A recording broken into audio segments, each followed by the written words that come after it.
Okay. Hey Tracy, I had to say, I tried to say they get time to jail. I'm all making excuses. I know that was Oh some. man, This is like it's a mess, bro.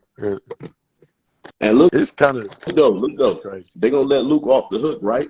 Like You they already wasn't on know. their way to this Yep. record anyway. Yeah. Yeah. Wait, you said what? Repeat that last part you said. They gonna let Luke off the hook, like he wasn't on his way to this fate anyway. Oh yeah, I really. They're in a weird position, and it really does remind me of LeBron in Cleveland. This first stint, meaning, and I'm not going to use the word transcendent, but let's say you have a player with a lot of talent than most at this stage of their career. Can we agree to that? Uh, Just talk. yeah, but I'm just if talking about the we're type of comparing the play. two, LeBron is at a No, disadvantage. I'm just saying, meaning the comparison that I want to get to. I just didn't want to put him and LeBron in the same boat because now we know what LeBron is and what he's maxed out. What I'm just saying is with Cleveland, to get to the point, they were trying their best to create as big the most competitive team they could around them. You get what I'm saying? Constantly Mm-hmm. shuffling the roster, trying to get some guys probably past their prime, or getting some guys that's as a close to above average as they can get so they can make the playoffs. So what I'm saying is that has kind of happened with Dallas, meaning with Luka. You have him putting up his numbers. It's crazy. But at the same time, how do you put they're doing their best to put a competitive team around them. That's why they get Christian Wood. Then they sit him. Then they try to get the Tim Hardaway's in the trade. Then now them going for Kyrie, even though it wasn't possibly a fit, was them trying to do everything they can to hold on to his guys because they know these guys don't mind bouncing. But my only thing for Luka is I don't know what he can find better. Not to go on the diatribe. I don't know what he can find better. And who can he play with? I still haven't seen a type of guy that he can play with. Yeah, Even international, he plays the same way that he does Oh, in you the talking about league. Luca? Okay. Yeah. yeah.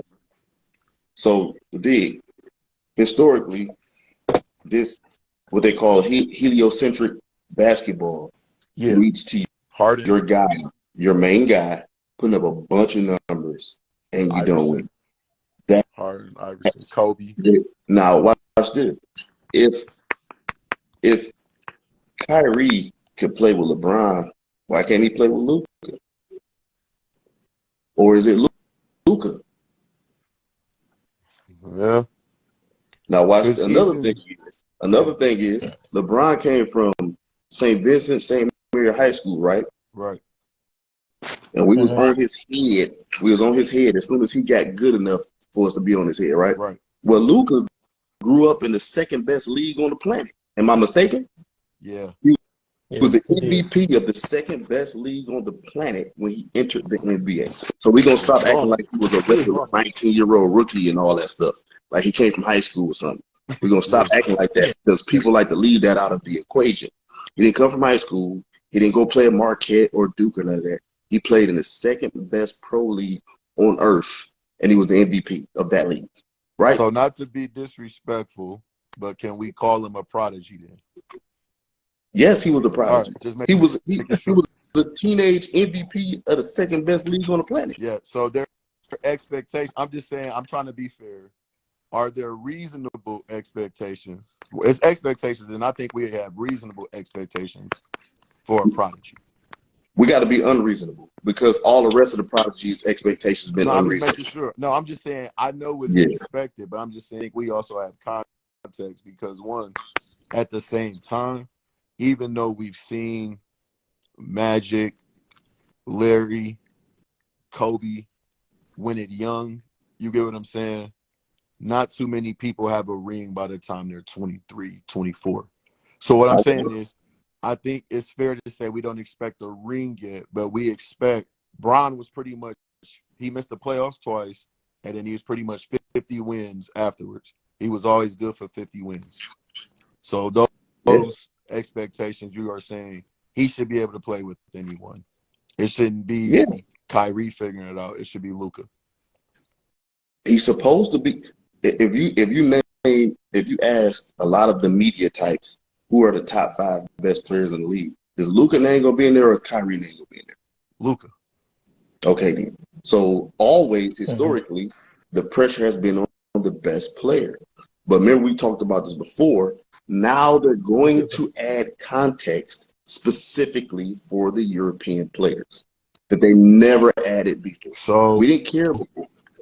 my bad. So going back, because I might have to give dude his respect, and I think you may have acknowledged it.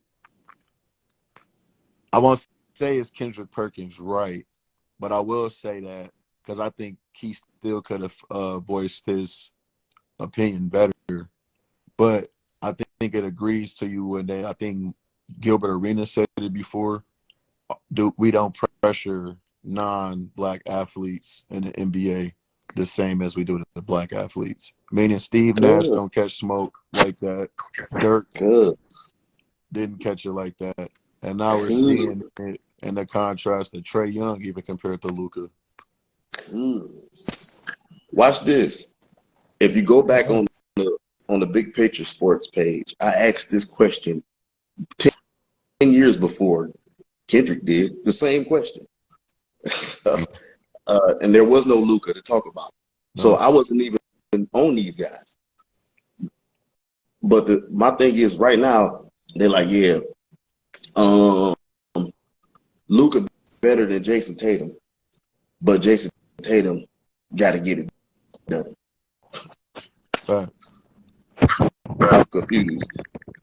Like and they told me, they told me that the European players took over the league this year. That's what they told me. But ain't nobody picking none of them to win a championship. Yeah.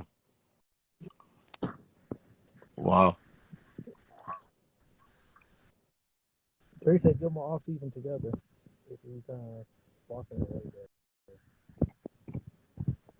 Right. What? Yes. You're supposed to give them an off season to get it together. No. I understand that. We're talking in comparison to the way historically we have judged our own players from this soil once they reach a certain status.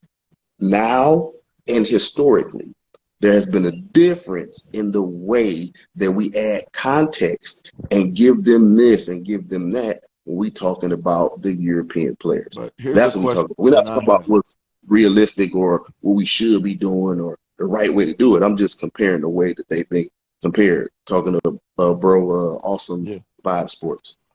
No, because I think about this as well, too, though, because we've used all these words to describe these guys, these two individuals and their talent. How is this possible? And when is maybe the last time we saw something like this? A person with Luka's profile, we just called him a prodigy. And then you have Kyrie, a guy who hit one of the biggest shots in the NBA Finals, have one of the highest scoring averages for the NBA Finals, that scored 60, scoring savant, can do it all we talked about when he wants to. He can pass, dribble, shoot, all of it. How is this still even possible with these guys? Because I even see some people, it can be rough trying to figure it out. But how is it that, one, they don't try to find some wins together, and then two, it seemed like they just don't even have a connection where they can will their team? Or are we overthinking it? Maybe they just lost, because some of these games have been competitive too. I think last night was really the first one they got ran off the court. Right.